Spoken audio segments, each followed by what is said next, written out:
Hello साथीहरू, good afternoon सबैजनालाई। हेर्न सक्नुहुन्छ म चाहिँ घर आइसकेको छु। हामीहरूको घर चाहिँ इराङमा हो नि त, अनि इराङ 25 माइल माथि हो। इराङ 25 माइल त भन्छ तर हामी माथि गोर्खा पर्छ।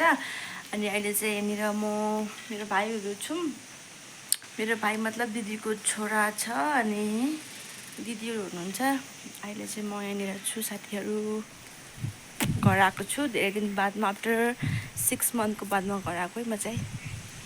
इराङको नजारा यस्तो छ है साथीहरू, यसरी म हजुरलाई पर गरेर देखाउँछु। माउन्टेनले डेकोरेट गरेको जग्गा है इराङ चाहिँ, एकदमै राम्रो छ साथीहरू, हेर्न सक्नुहुन्छ। अब अहिले चाहिँ म र भाइ चाहिँ गाई गोरुलाई पानी दिन जान लागेको। गाई गोरु होइन, गाईलाई चाहिँ पानी दिन जान लागेको। एउटा मात्रै गाई छ, त्यही पनि। अनि आइज भाइ, खुट्टा धुनु चाहिँ पर्दैन नि त लु अचम्म। यस्तो बाटो हिलो छ अनि चाहिँ खुट्टा धुन्छ अरे खुबै। आइज जल्दी। यो चाहिँ भर्खर बनाएको घर हो नि त। अनि पहिलाको घर चाहिँ हामी तल छ, अनि तलै गाई गोरुहरू सबै तलै बाँधेको छ नि त। अनि पानी दिनुको लागि तलै जानुपर्छ साथीहरू। हेर्न सक्नुहुन्छ मेरो पछि चाहिँ पुरा धान रोपिसकेर झल्लमल्ल भइसकेको छ। हाम्रो चाहिँ मान्छेहरूको चाहिँ भर्खर रोप्दै हुँदो रहेछ। मासतिर हाम्रो घर मासतिर पनि कता छ हौ देख्दैन। यता माथि पनि आज रोपाइरहेछ, अनि मान्छेहरू त्यहाँ पनि रोप्दै हुनुहुन्छ। हाम्रो चाहिँ झन् सक्नु भएछ र चाहिँ मजै भएको छ साथीहरू। अनि घरमा चाहिँ अहिले म, दिदी, भाइ अनि दादा छौँ। अनि बाबा चाहिँ जानुभयो मान्छेको गोरु लिएर। अनि मम्मी पनि बिउ काट्नु थियो अरे नि त मान्छेको खेतला, अनि त्यहाँ जानुभएको छ। दादालाई जानु न पानी दिनु भनेको, नदिने अरे नि, त्यही भएर म र भाइ चाहिँ गएको पानी दिनुको लागि। अनि हेर्नु नि, मेरो भाइले चाहिँ पुरै मलाई सघाउँदैछ हो। यहाँनिर बाख्राको खोरमा चाहिँ बाख्राको खोर बढाएर हेर्न छ नि त, अनि झाडु लगाउँदैछ ऊ चाहिँ। म चाहिँ बाहिरै बसेर पर्खिरहेको छु। बस्ती भनेको त बस्ती हो क्या साथीहरू, जे भन्ने पनि नि त एउटा पिस हुन्छ नि। वेदर हेर्नु कस्तो दामी भइरहेछ, भ्यू हेर्नु हरियाली हो। अहिले झाडु सक्नै आँटिसकेको छ, सकेछ पनि हो। हेर्नु न कति ज्ञानी छ भनेदेखि नि। हामी चाहिँ यहाँ पहिलाको घरमा नै पुगिसक्यौँ, तर पानी पो यहाँनिर त धमिलो रहेछ। गाईले कसरी दिनुपर्ने हो। हामीको पहिलाको घरको किचन चाहिँ यहाँनिर गाईको थली भइसकेको छ है, थला के थली।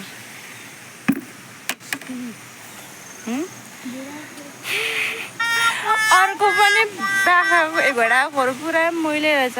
अब भाइ फेरि पढ्न जाँदैछ, म चाहिँ अब यहाँनिर पानी दिनुपर्ने हुन्छ साथीहरू। अस पानी पो पुरा धमिलो रहेछ हौ, कसरी खान्छ यस्तो धमिलो पानी चाहिँ, के गर्नुपर्ने हो। यहाँ नि यस्तो धमिलो रहेछ पानी, अनि कसरी खान्छ यो। यहाँ पाइपबाट त आउँदैछ तर पुरा धमिलो आउँदैछ। यो माथि रोपाइ छ नि त, त्यो भएकोले होला पानी पुरा धमिलो भएको छ। कसरी दिनुपर्ने हो। लोटा छ नि कस्तो मलाई फुलिरहेछ यिनीहरू चाहिँ। पानी दिने भनेको पानी पुरा धमिलो भएकोले अब दादाले दिनुहुन्छ होला नि। बिचरा हाम्रो गाई गोरु, एउटा गाईले एउटा बाछा मात्रै छ यहाँनिर, लल्लु।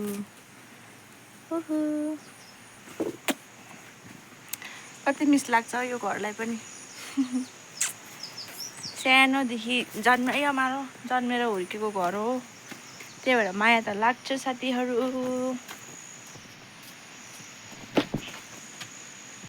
हामी चाहिँ अब लागेको घरतिर फेरि अब पानी पुरा धमिलो छ, दादाले दिनुहुन्छ होला नि माथिदेखि बोकेर कहाँदेखि सक्ने हामी त। परल पानी नदिइदिनु अनि हो। परल चाहिँ हाम्रो यहाँ माथि छ है, पुरानो घरको माथि। अब यहाँ माथि चढ्ने र परल त निकाल्छ स्कुलमा पनि आउनु। चढिसकिसक्यो।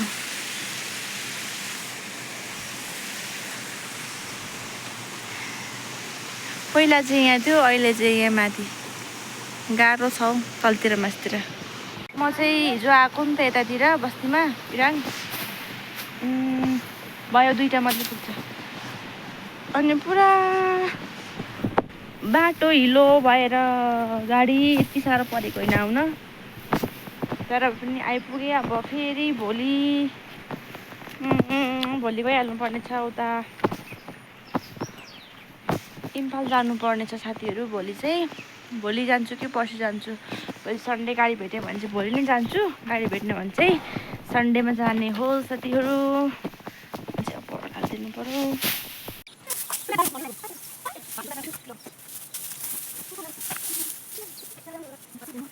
पढ पनि हालिदिइसक्यो हो, अब चाहिँ जाने हामीहरू। पानी बेकार पर हाल्दैन, अब हामी चाहिँ लागेको। यो बाल्टी पनि यही होस् होला नि।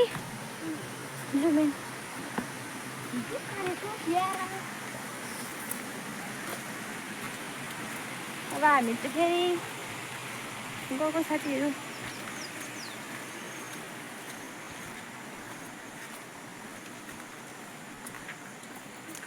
म चाहिँ कति घर नआएको पनि थुप्रो भएको थियो। कति जनवरी फेब्रुअरीमा आएको थियो होला। फेब्रुअरी, मार्च, अप्रिल, मे, जुन, लगभग 5-6 महिना भइसकेको साथीहरू। मकैहरू पनि यत्रो भइसकेको छ अहिले त।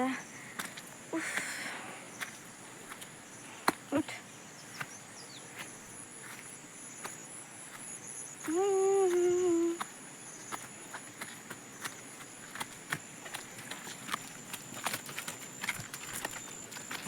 बाटो पुरा चिप्लो छ साथीहरू। असार लागेको छ है यतातिर चाहिँ।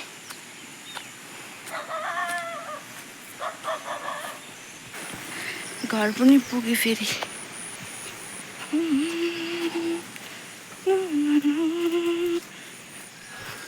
हाम्रो देखेको चाहिँ सबै हाम्रो खेत हो यो।